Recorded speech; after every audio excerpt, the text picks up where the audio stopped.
there.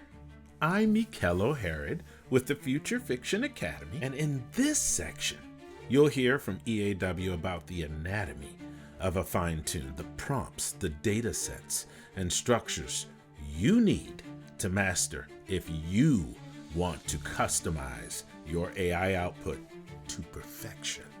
Let's let her show you how it all fits together.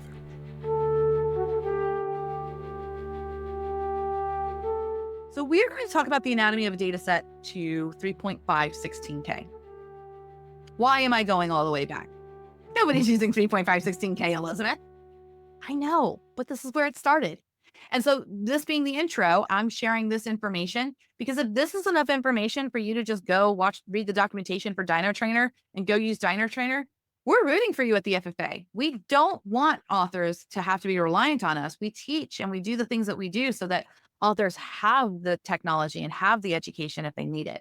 So if you can do it on your own, we're like saluting you. If you need our assistance or our help, we're here for you. That's how this works. So like I said, data sets are at least 10 examples of a prompt and a response. So system and user and response. This was where it started. There's more options now. 10 is the minimum. If you're doing long form, you really want to do as many examples as you can. You can use synthetic data, which means it's a bunch of AI writing that you validated and you changed, such as using outputs from a higher model, and then you're feeding it into 16K to make 3.516K write like GPT-4o. Yeah, you can do that. We did this, it says last month because these notes are from a while ago. So we did this actually last year, feeding GPT-4 outlines into GPT 3.516K. The resulting fine-tune wrote a longer and more detailed outline than either baseline. So you can also use only human data. I have a fine-tune that's just my human writing that it's trained on. Data sets are written in JSONL formatting for OpenAI and Mistral. Google's got to be the odd one out. They're using CSV, but there's some limitations on that. So I have a feeling they'll eventually change over. So let's take a look at some examples for a data set. So these are, it has a system prompt, a user prompt, and then it has an assistant prompt.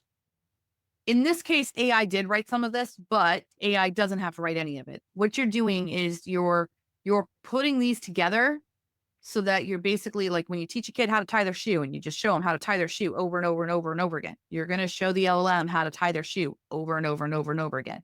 So this first one, Fabulous Thread, a writing assistant. You analyze writing and rewrite it to remove cliches. So I would give some examples. Rewrite the following. She was between a rock and a hard place because she couldn't decide between Brad or Chad. Her stomach was in knots over the two men, and little did she know her life would never be the same. I tried to put in many cliches as I could. Now I'm rewriting this.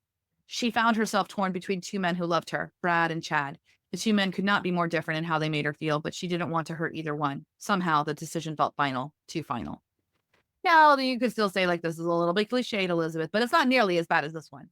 So what I would do is I would do 10 examples of this and I would put it together. And then when I wanted to go use this fine tune, I would use the same system prompt. I'm like, you're a fabulous writing assistant named Fabulous Greg.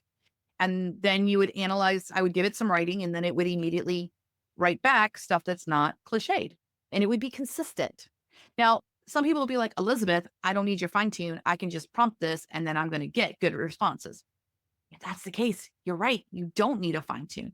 But if you're finding yourself still editing even this part of what the AI puts out, then you can start using a fine tune to give it a bunch of examples. So it'll start being closer to what you want. Here's a marketing example. You're a marketing genius named Marketing Mark. Like Marky Mark. You take a blurb of a book and you write 3 funny short hooks for social media videos. Now here I used an example of Frankenstein. So this data set, this middle one might, be a whole bunch of different book blurbs. And I'm showing it examples of like what kind of hooks I want. So here's an example. You thought he was dead. Will no one be his friend? It's alive and very shocking. Okay. And then here you're a writer's best friend who always gives good story ideas mixed with humor named Loud Lizzie. So this is for someone who likes to brainstorm, but you want your AI to have a bit of personality. Now, you can always just say in the prompt, you're like Loud Lizzie and you make crude jokes and stuff like that. And like I said, that might be sufficient. That might be like, that's good enough. These are for when people want the AI to always be on the ball. I need story ideas for my genre of a historical fiction book involving a duck. Sure, best friend. I'm so glad we're hanging out today. Want to go to the mall later? Here's that story idea. Premise: a duck is stuck at the Eiffel Tower in Paris during World War II historical fiction. Outline: quacks encourage a duck's tale from the Eiffel Tower.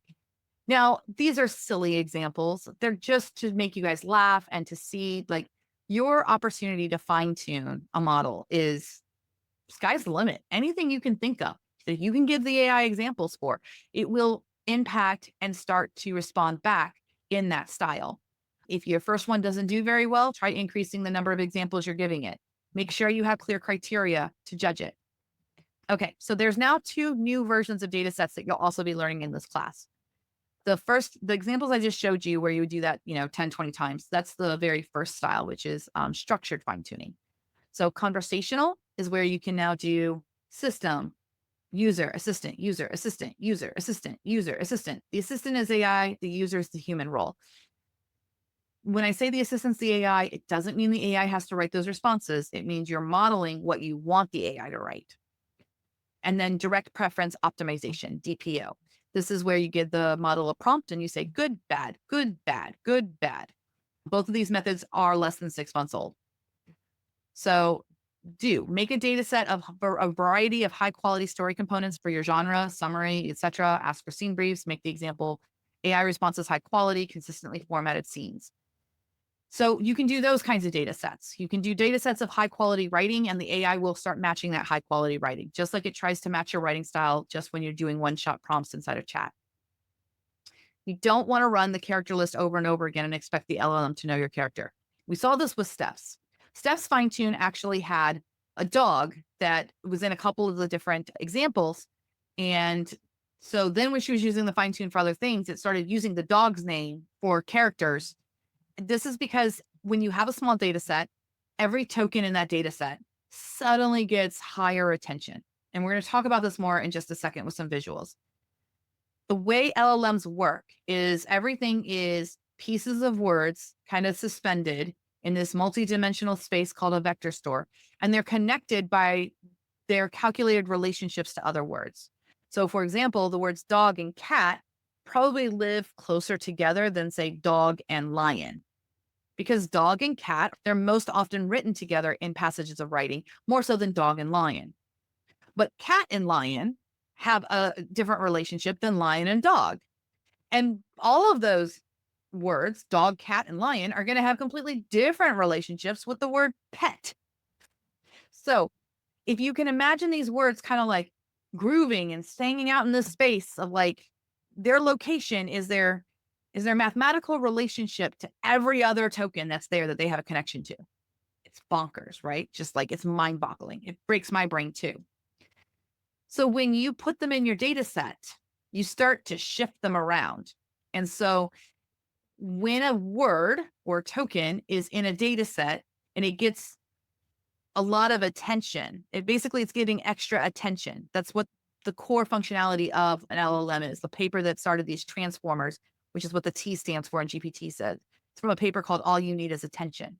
So you're giving more attention to that one word. You're going to see that word in all of your responses a lot, which is the same thing that humans do, by the way. Humans have crutch words too. My crutch word is just. So when Steph did this first data set and it had the dog's name a couple of times in there, all of a sudden the AI that was fine-tuned was like, oh, she really likes this word for a name. So the more varied your data set can be, the stronger your fine-tune is probably going to be. Overfitting. Overtraining with a small, unvaried data set that makes the LLM unable to perform other tasks because it's stuck on a very narrow, fine-tuned behavior. So in Steph's case, the dog name every once in a while is not the end of the world. And we see this too in overfitting in the base models. If I asked you all, give me a list of 5 words that the AI constantly writes you can give me that list. Cacophony, tapestry, whatever the word of the day is, Willow Creek. That's because those phrases, those tokens are overfitted in the model. They're just overtrained. They have too much attention on them. So you can introduce that with a fine tune that has that. I did it with my fine tune too. I realized it when I kept getting responses back that Elizabeth was biting her lip. She bit her lip. She bit her lip. She bit her lip. I'm like, oh my gosh, she can't bite her lip this many times. And then I go to my data set and I find out that like in 4 of the 20 chapters I gave it, I have Elizabeth bit her lip. So I basically overtrained that one phrase on accident. And there you have it.